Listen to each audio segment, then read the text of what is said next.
Solution क्या है फिर? क्या करें हम? अगर वाकई में मुझे दर्द होता है, तकलीफ़ में हूँ मैं, मुझे नहीं देखी जाती मुझसे वो तस्वीरें, वो वीडियोस, मैं भी गैर मुस्लिमों से भी नहीं देखी जाती, इंसानी सतह पे मैं भी महसूस कर सकता हूँ कि ये इतनी बड़ी ताकत टैंकों और दुनिया की सबसे बड़ी in terms of his force, not in terms of his number of people in the army, जो टेक्नोलॉजी इनके पास है वो पाकिस्तान आर्मी के पास भी नहीं है।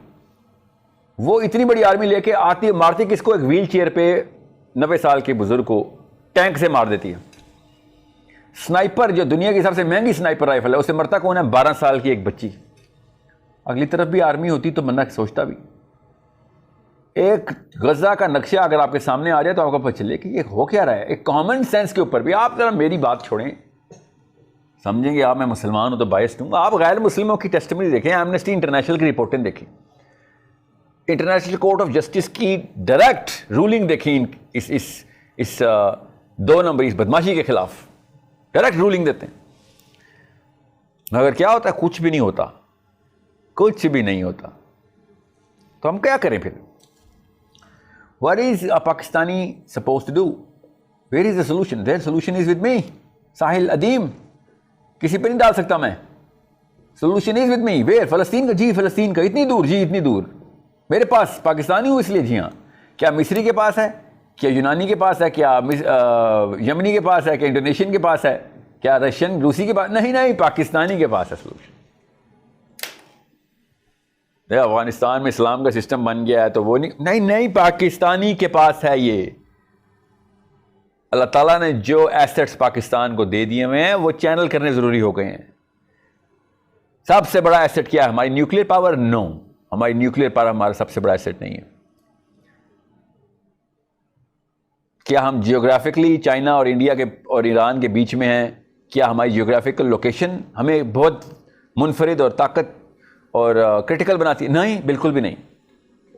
तो फिर हमारे पास ऐसा क्या एसेट है? किस चीज़ से डर लगेगा लोगों को? ऐसा क्या बम चलाएंगे हम? ऐसा कौन सा बम है जो हम चला सकते हैं? हमारे पास है। हमारे पास 68% इंसान ऐसे हैं जो भी 20s और 30s में हैं। ये है हमारी असली ताकत। 68% of Pakistan is in the prime zone के इनका IQ अगर 10 पॉइंट्स ही बढ़ा दिया गया, हर जालिम को खतरा पड़ जाएगा। इसराइल की क्या मजाल है? 68% का मतलब बताता हूं आपको। एटम बम छोड़ दें आप, बंदूकें, पिस्तौल, टैंक, हवाई जहाज F-16, अकारत असली टेक्नोलॉजी क्या है? 68% ऑफ यूथ अगर किसी भी एक पॉलिटिकल स्टैंड पे आ जाए तो बाकी के किसी भी और पॉलिटिकल स्टैंड की कोई जरूरत ही नहीं, की ताकत ही खत्म कर दिया आपने। अगर पॉलिटिकल एक्यूमेंट से दूर करने के लिए कौन मौजूद है? अम्मी अब्बू खुद मौजूद हैं, मौलवी साहब खुद मौजूद हैं, यूनिवर्सिटी का प्रोफेसर खुद मौजूद है। अंदर की आवाज में सियासत की जरूरत है। अल्लामा इकबाल ने कहा ना, जुदा हो दीन सियासत से तो रह जाती है चंगेजी। कि भाई फिर तुम पे बाहर के चंगेज ही नाफिज होंगे। फिर ना रोया ना करो, फरियादे ना किया करो, बच्ची रेप हो गई है मेरी, ज़ैनब को कोई मार गया है कसूर में, मत रोना। फिर तुमने खुद चंगेज को हाथ में दी अपनी बच्ची। ये अल्लामा इकबाल कह रहे थे। ये टसवे मत भाव हमारे आगे। तुम्हारे पास सोल्यूशन तुम्हारे रब ने तुम्हें दिया था, अंदर की आवाज थी। तो क्या हुआ हमारे साथ? 68% यूथ का IQ कहां से बढ़ाने की कोशिश कर रहा हूं कि आप मस्जिदों को सियासत की political acumen development centre register करें, ग्लोबल पॉलिटिक्स सिखाएं। ग्लोबल पॉलिटिक्स, सियासत होती क्या है? उमर खत्ताब दुनिया की सबसे बड़ी सियासी शख्सियत हैं। हमने उमर खत्ताब और सियासत को 2 अलग अलग चीज़ें समझा हुआ है। अली बिन अबी तालिब दुनिया का सबसे बड़ा सियासी शऊर हैं। हमने सियासत का लफ्ज़ नहीं आने दिया अली बिन अबी तालिब की सीरा में। मेरा नबी मोहम्मद मुस्तफ़ा सल्लल्लाहु अलैहि वसल्लम, पहली सुन्नत क्या है नबी अलैहिस्सलाम की? नबूवत के बाद पहली सुन्नत सियासत।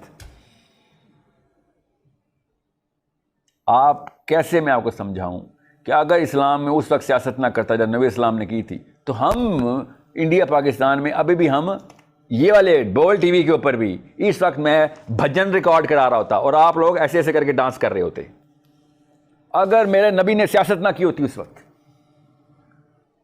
मेरा नाम शंकर होना था और आपका नाम सीता और गीता होना था, और आप मेरी फैन होनी थी, और मेरी आवाज़ और मेरे भजन के ऊपर आप लोगों ने कमेंट्स कर रहे होना था,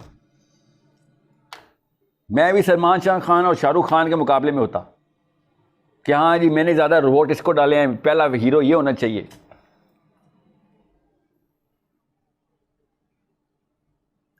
नाम बदलने भजन का इस वक्त बिलबोर्ड चार्ट से, टिकटॉक से, और बाकी के सलमान खान शाहरुख खान के तो फ़ैन अभी भी हम हैं, उन्हीं के कमेंट्स करते रहते हैं, इंस्टा पे उन्हीं को शेयर करते नहीं, क्योंकि एक वाक़या हुआ है, हमने मस्जिद को पॉलिटिकल सेंटर नहीं बनने दिया, पॉलिटिकल एक्यूमेन ज़ीरो कर दिया, और उसके पीछे सिर्फ एक ही वजह है कि हमारे फ़लसफ़े के अंदर एक कीड़ा आ गया, और वो आता है फितरतन आता है जब आप किसी ऐसी पावर के इन्फ्लुएंस में आ जाएं जो पावर की बिला तफरीक कि अल्लाह की बात है कि नहीं अपनी पावर मेंटेन रखना चाहती हो, तो फिर वो हर तरीके से सबसे पहले हर तरीका लगाएगी कि आपके पास से भी वो किताब के अंदर से पावर निकाल ली जाए कि जो उनकी पावर को ख़तरे में डाल सकती है। तो मुसलमान चूँकि नाम नहाद मुसलमान जितने भी थे तो मुसलमान ही, मगर पावर मेंटेन रखना चाहते थे, वो जागीरदार थे या इंडस्ट्रियलिस्ट थे या जो भी थे, वो उन्होंने मुसलमानों के अंदर इस्लाम की डेफिनेशन से सियासत निकाल दी, और कहीं पे भी नहीं आप देखेंगे कि मस्जिदों में निज़ाम का लफ्ज़ भी डिस्कस होता हुआ। डिस्कस क्या होता है, अगर हो भी गया तो, कि इंसान का मकसद क्या है, इंसान का मकसद है कि बस अल्लाह का इरफान ले ले, अपने तज़किया करे और मर जाए, अपनी अपनी कब्र खेलो बस, नफसी नफसी। ये कहाँ से आ रहा है? ये कोई थियोडोर हर्टसल ने सिखाया हमें? थियोडोर हर्टसल यहूदी उल्टे सबक सिखा रहा है हमें, जो सहाबा कराम मुसलमानों को सिखाते थे, यहूदी अपने बच्चों को सिखा रहे हैं कि ये फितरत की आवाज़ है सियासत। अगर ये फितरत की आवाज़ नहीं है तो फिर आप खुद बताएं। मस्जिद के खुतबे में जुम्मे को पूरे पाकिस्तान में इतने लोग इकट्ठे नहीं होते जुम्मे को, जितने इमरान खान के और मरीम नवाज़ के और नवाज़ शरीफ के और जुल्फ़िकार अली भुट्टो के जलसे में इकट्ठे हो जाते हैं। वो इस्लाम का लेक्चर दे रहे होते हैं, वो जन्नत में बुला रहे होते हैं। आप लोग जन्नत में बुला रहे हैं, दोज़ख से डरा रहे हैं, फिर भी आपके पास कोई नहीं आता। वो लोग सिर्फ 5 साल के लिए झूठी बातें कर रहे हैं, वादे कर रहे हैं, और सब उधर पहुंच जाते हैं। अंदर फितरत से हमें पता है कि हमें निज़ाम चाहिए। It's a common sense demand of a human being to establish the sense of security, कि भाई थ्रू सेंस ऑफ सिक्योरिटी कि मेरी जान, मेरे माल और मेरी इज्जत की हिफाजत करने के इंस्ट्रूमेंटेशन बताओ, तुम्हारे पास क्या स्ट्रैटेजी है। एक एक रेडी वाला तक पहुंचा होता है मरीम नवाज और इमरान खान के लेक्चर सुनने के लिए। बेसिक रिक्वायरमेंट है हमारी। इस्लाम ने इसी को पर लगाए थे कि अपनी अपनी भी नहीं, जान माल इज्जत किसकी, दुनिया में हर बंदे की बचाएगा तू, ये तुझे किताब दी है। आप खाली पाकिस्तान लेवल पे ही देखें तो सियासत की डिमांड करते हुए सारे अनपढ़ से लेके प्रोफेसर तक सब पीटीआई के धरने में पहुंच जाएंगे, मुस्लिम लीग के धरने में पहुंच जाएंगे। मस्जिद जाने के लिए सबसे पहले सियासी लिबादा उतारेंगे, गुस्ल करेंगे, एक दलाई लामा का चोगा पहनेंगे, इत्र लगाएंगे और पहुंच जाएंगे कि हम यहां पे पूजा पाठ के लिए आते हैं बस। अगला भी यही बोल रहा होगा कि सच बोला करो बस। आप समझ रहे हैं गीता में सच बोलने के खिलाफ हुक्म था, तौरात में सच बोलने के खिलाफ हुक्म है, इंजील में सच बोलने के खिलाफ हुक्म है। आपने ऐसा क्या नया हुक्म दे दिया? सच बोला करो, नमाज पढ़ा करो। यहूदी नमाज नहीं पढ़ते, हज किया करो, यहूदी भी हज करते हैं। रोज़ा रखा करो। आज तक जितनी उम्मतें बनाई अल्लाह ने, सब ने रोज़ा रखा है, सब पे रोज़ा फ़र्ज़ है। आपने ऐसा क्या सिखाया है जो कि बाकी के अदियान ने नहीं सिखाना था? इसलिए मस्जिद बुलाना था।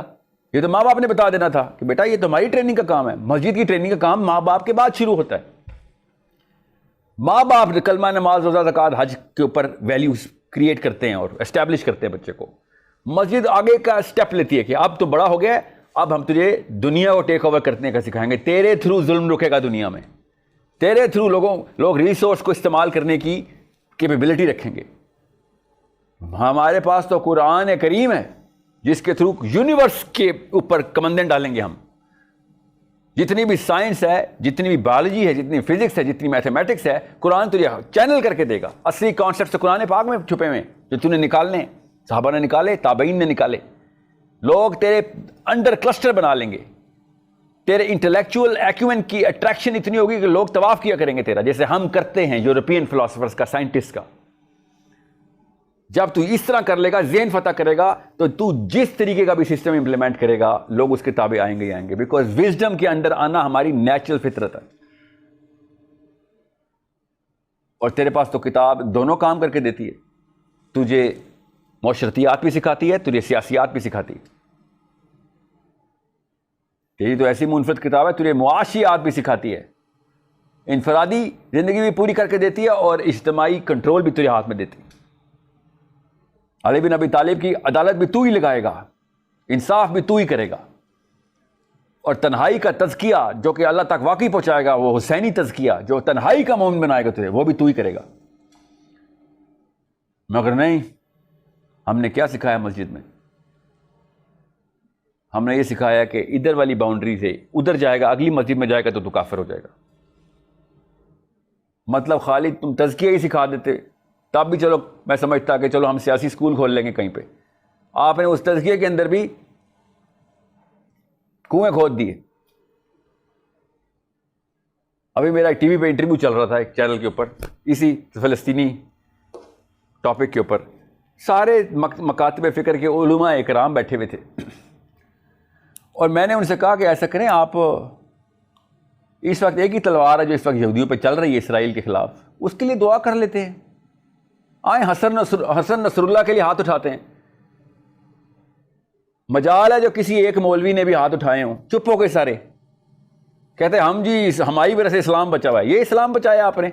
एक ही तलवार है जो मुसलमान इसराइल के खिलाफ चला रहा है, उसके लिए दुआ के हाथ नहीं उठा सके लोग। ये बातें करेंगे फ़लस्तीन बचाने की। मतलब एक बीमारी के अंदर और भी बड़ी बीमारी डाल दी गई। खाली तज़किया ही पूरा कराया था, ये तज़किया कराया आपने। हसन नसरुल्लाह के लिए दुआ नहीं की जा रही, सोचें। और मैंने जब कहा कि चले सिस्टम एस्टैब्लिश कर लें, तो उलमा कराम ने कहा नहीं है, सिस्टम जिन लोगों के पास वो मुसलमान है, हमें अल्लाह ने हुक्म दिया हुआ है। सोचें जरा, ये फ़लसफ़ा कहाँ से आया? हमें अल्लाह ने हुक्म दिया हुआ है कि चाहे जालिम हो, चाहे फासिक हो, चाहे फाजिर हो, अगर वो मुसलमान है और आपका हुक्मरान बन गए तो इत्तबा करना आप पे इस्लामी फरीज़ा है। तो हसन नसरुल्लाह मुसलमान नहीं, उसके लिए क्यों नहीं दुआ की आपने? उसकी दुआ के लिए हाथ नहीं, क्योंकि आप अपने फ़िरके के उलमा को सिर्फ और सिर्फ प्रोजेक्ट करते हैं। और चारों फ़िरकों के उलमा इस वक्त तज़किये नफ्स के ऊपर है। मैं तो खाली ये बता रहा हूँ कि आप खुद मुसलमानों का IQ ड्रॉप कर रहे हैं। अगर यही सिस्टम इस्लाम ने सिखाना था कि जैसा मर्जी हो, उसने एक पावर मसनद पकड़ लिया खिलाफत की, तो आपने उसको तबाह करनी है। तो हुसैन अलैहिस्सलाम को भी आप ही सिखाने वाली बातें कर रहे थे ना, जो रास्ते में मिल रहे थे कि नहीं करो नहीं करो। हुसैन अलैहिस्सलाम को दुनिया आप समझा सके ये वाला फलसफा।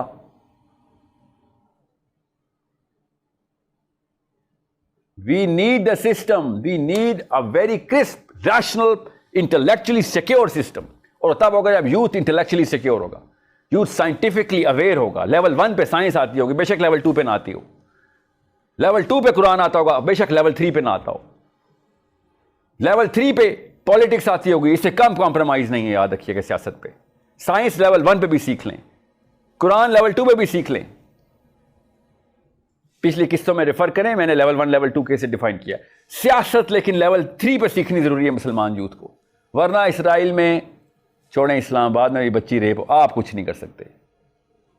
फिर वेट करें अगली ज़ैनब की कब खबर आनी है, बोल टीवी पे या जियो टीवी पे या जिस मर्जी टीवी पे, CNN पे आनी, वेट करें फिर। और वो बच्ची गैर नहीं होनी, आपकी अपनी सगी बहन होनी है, कहीं से तो अपने आप को झंझोड़ें। क्या करेंगे जब हमारे साथ ऐसे वाक़या होता है? तो हम किसको फरियाद करते? सिस्टम को फरियाद करते हैं ना। देख लें हमारा सिस्टम क्या किया हमने। क्यों? क्योंकि जिस इंस्टीट्यूट ने सिखाना था सिस्टम की इस्टेब्लिशमेंट, पॉलिटिक्स होती क्या है, करनी कैसे है, इस्लाम कहता क्या है, तरीका क्या बताता है, सुन्नत सीरा है क्या, कैसे करके दिखाया। मगर हमने वो मकसद से ही निकाल दिया। इस मुसलमान के मकसद से सियासत को निकालने की मशीन इस वक्त मस्जिद बनी हुई है। जब तक पाकिस्तान एक सिस्टम नहीं डेवलप करता, वो भी कैसे, 68% ऑफ यूथ का IQ नहीं बढ़ाता, 10 पॉइंट, ज़्यादा नहीं। कहाँ पे, level 1 of science, level 2 of Quran, level 3 of politics. आप इन तीनों शोबों के अंदर देख लें मुसलमान लड़के और लड़की का एक्यूमेंट कितना है। कुरान पे लेवल 0, मस्जिदों में वाकई में लेवल 1 क्या, लेवल 2 तक कुरान, लेवल 3 पे भी उलमा मिल जाएंगे आपको, वाकई मिलेंगे।